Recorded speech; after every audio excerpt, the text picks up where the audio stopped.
Hello everyone. I hope you all are fit and fine. As I promised, যেরকম আমি তোমাদের সাথে promise করেছিলাম যে আমার ভিডিওতে আমি চেষ্টা করব সব সময় তোমাদেরকে দিয়ে প্র্যাকটিস করাতে, যাতে তোমরা মোটিভেশন পাও নতুন কিছু শেখার। তাই আজকের ভিডিওতে আমি খুব ছোট ছোট কয়েকটা সেন্টেন্স নিয়ে এসেছি। এবার তোমরা সেই সেন্টেন্সগুলো কিভাবে তোমাদের ডেইলি লাইফে ইউজ করতে পারো, তাই সেটা জানার জন্য ভিডিওটা কিন্তু শেষ পর্যন্ত দেখবে।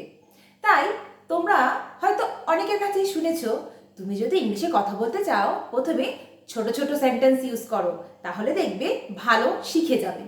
তাহলে ছোট সেন্টেন্স আর বড় সেন্টেন্স আমি যখন প্রথমে শিখেছিলাম, কোনোটাই কিন্তু আমি ঠিক আলাদা করতে পারতাম না, আমার কাছে সব কিছুই একই মনে হতো। এইবার আমি যখন শেখার পরে এটা শিখলাম যে আমরা যখন কাউকে রিকোয়েস্ট করছি বা অর্ডার দিচ্ছি, সেই যে সেন্টেন্সগুলো তাদের ফরমেশন কিন্তু অলমোস্ট সেম হয়। আর যখন আমরা কাউকে রিকোয়েস্ট করি তখন আমাদের একটু অ্যাড করতে হয় প্লিজ, আর যখন কাউকে আমরা অর্ডার দিই তখন একটু গড়ে আর ভয়েসটা একটু জাস্ট চেঞ্জ করে নিতে হয়। তাহলে কিন্তু আমরা এই সিম্পল সিম্পল ব্যাপারগুলো ইংলিশে খুব অনায়াসেই বলতে পারবো। যেমন যদি তুমি কাউকে আর তোমাদের আগে বলেছি যে সকালে ঘুম থেকে ওঠা থেকে ঘুমোতে যাওয়া পর্যন্ত আমরা যারা কাজ করি সেগুলোকে বাংলায় বলে কাজ, ইংলিশে বলে ভার্বস বা ডুইং ওয়ার্ডস। তাই তুমি যদি কাউকে কোনো কাজ করতে বলো, সেটা রিকোয়েস্ট করেই বলো বা অর্ডার করেই বলো, তুমি কিভাবে বলবে সেটা আজকে প্র্যাকটিস করে শিখতেই হবে। আর তারপরে সেটা বাড়িতে সবার সাথে অবশ্যই প্র্যাকটিস করো। জানবে practice makes a man perfect. তুমি হয়তো অনেক কিছু জানতে পারো বা আমি হয়তো অনেক কিছু জানতে পারি, সেটা যদি আমরা প্র্যাকটিস না করি আমরা কিন্তু কোনো দিন সেটা কাজে লাগাতে পারবো না। সেটা ক্রিকেট খেলা হোক, ফুটবল খেলা হোক, রান্না করা হোক বা ইংলিশে কথা বলাই হোক। তাই প্র্যাকটিসটা কিন্তু very very very very very important. তাই শুরু করে দাও আজকের প্র্যাকটিস।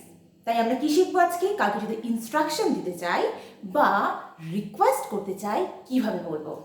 সাপোজ তুমি কাউকে বলতে চাও এখানে এসো, এবার আশাকে ইংলিশে বলে হচ্ছে কাম। কি বলে? কাম। তাই আমি যখন কাউকে ইনস্ট্রাকশন দিচ্ছি বা অর্ডার দিচ্ছি তখন আমরা ভার্বের V1টা অ্যাড করি। কাম মানে আশা। তাই তুমি কাউকে যদি রিকোয়েস্ট করে বলো এখানে এসো, তো কি বলবে? Please come here. ভয়েসটাও একটু নিচে, প্লিজ কাম হিয়ার। এবার তুমি যদি একটু রেগে গিয়ে তাকে ইনস্ট্রাকশন দাও, কাম হিয়ার, কাম হিয়ার। তাই কি সেন্টেন্স ফর্মেশন সেম, শুধু ভয়েসটা যদি আমি একটু আপ অ্যান্ড ডাউন করে নিই তাহলেই কিন্তু আমরা এই ধরনের সেন্টেন্সগুলো বলতে পারবো। সেরকম তুমি যদি কাউকে বলতে চাও এখন যাও, যদি তুমি তাকে রিকোয়েস্ট করেই ধরো বলছো তখন বলবে please go now, please go নাও। আর যদি তাকে বলো একটু রেগে গিয়ে বলছো বা ইনস্ট্রাকশন দিতে চলে যাও, গো নাও, গো নাও, এখন যাও। মানে সেন্টেন্স ফর্মেশন একই হলো, কিন্তু তুমি দুরকম সেন্টেন্স বলতে পারলে শুধু তোমার ভয়েসটাকে একটু চেঞ্জ করে। তাই ধরো তুমি তোমার বাচ্চাকে বলছো পড়া, পড়াকে ইংলিশে বলে রিড। তুমি যদি বলো একটু রিকোয়েস্ট করে না, মানে পোলাইটলি যখন বলছো যে স্টোরিটা পড়ো, please read the story, or read the story, read the story, please read the story. এবার ধরো তুমি একটু রেগে গেছো তখন কি বলছো? Read the story. সেন্টেন্স একই, তুমি শুধু ভয়েস চেঞ্জ করছো। Please read the story, read the story, read the story. তাই কি হলো?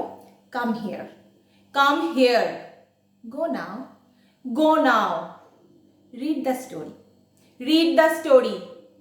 এইবার তুমি ধরো কাউকে বলছো যে ঘরটা মুছে দাও, তুমি কি বলবে? Mop the floor. আরেকটু পোলাইটলি বলছো প্লিজ মপ দ্য ফ্লোর। এবার ধরো সে তোমার কথাটা শুনলো না, তুমি তখন রেগে গিয়েই বলছো, ইনস্ট্রাকশনের মতন করে বলছো, কি বলবে? Mop the floor, mop the floor. এবার ধরো তুমি কাউকে বলছো সবজিগুলো কাটো, তুমি কি বলবে?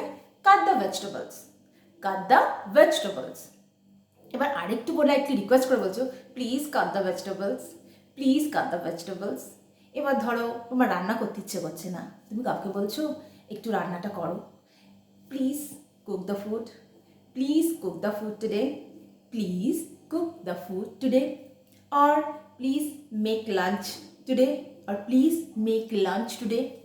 Please make breakfast today, please make dinner today. ব্যাপারগুলো কিন্তু খুবই সহজ, তোমাকে কিন্তু বলার প্র্যাকটিস করতে হবে। কিভাবে বলবে? যখন আমি বলছি আমার সাথে সাথে তোমরা বলো। আর এটা কেন ইম্পর্ট্যান্ট? আলটিমেট আমরা যত কিছুই ব্রেনে স্টোর করি না কেন, আলটিমেটলি কিন্তু আমাদের মুখ থেকেই কথাগুলো বলতে হবে। তাই মুখকে কিন্তু আমাদের ট্রেন করতে হবে। কিভাবে ট্রেন করবে? বারবার বলে বলে বলে বলে মুখটাকে ইউজ টু করে নেবে, যে যখনই প্রয়োজন হবে তখনই চটপট ইংলিশে কথা বলতে পারো। তার জন্য আমি যখন ভিডিও নিয়ে আসছি তখন জানবে আমার ভিডিওতে থাকবে প্র্যাকটিস, শুধু গ্রামাটিক্যাল কনসেপ্ট থাকবে না, থাকবে প্র্যাকটিস, যেখান থেকে তুমি নিজে নিজে বাড়িতে বসে প্র্যাকটিস করতে পারবে এবং বাড়িতে সেগুলো এবং বন্ধু বান্ধবের সাথে ইউজ করতে পারবে। তাহলে শুরু করা যাক। এখানে এসো, কাম হিয়ার। আমি যেটা ইংলিশে বলবো সেটা দুবার করে মিনিমাম বলার চেষ্টা করবে।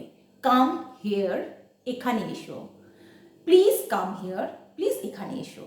কাম হিয়ার, প্লিজ কাম হিয়ার। এখন যাও, গো নাও, please go now. Go now, please go নাও। গল্পটা পড়ো, please read the story, please read the story আর রিড দ্য স্টোরি। ঘরটা মোছো, mop the floor, mop the floor.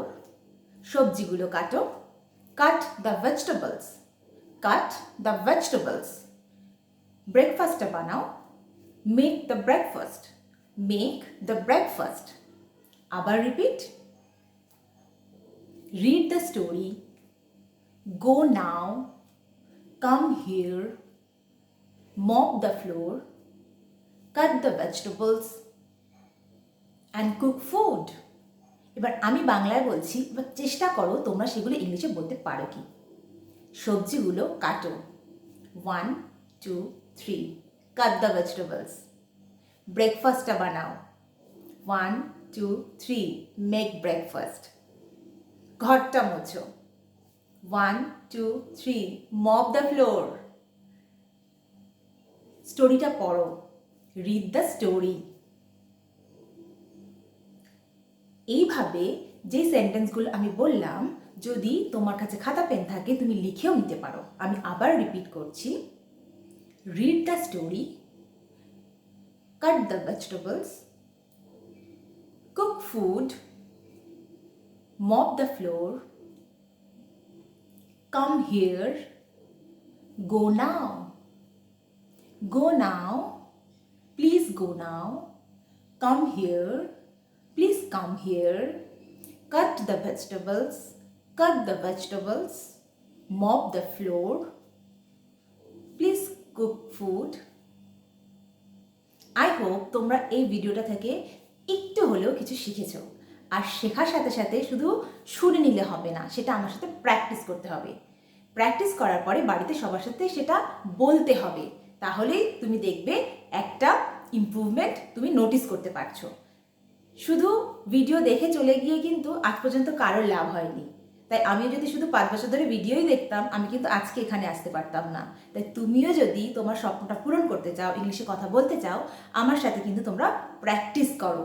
কারণ গ্রামাটিক্যাল কনসেপ্ট শেখার ভিডিও তুমি অনেক পাবে, কিন্তু প্র্যাকটিসের ভিডিও কিন্তু খুবই কম। তাই তোমরা যদি এই ভিডিওটা পছন্দ করো আর যদি মনে করো এটা একটু হেল্পফুল, এটাকে লাইক, শেয়ার আর সাবস্ক্রাইব করো। And thank you for watching.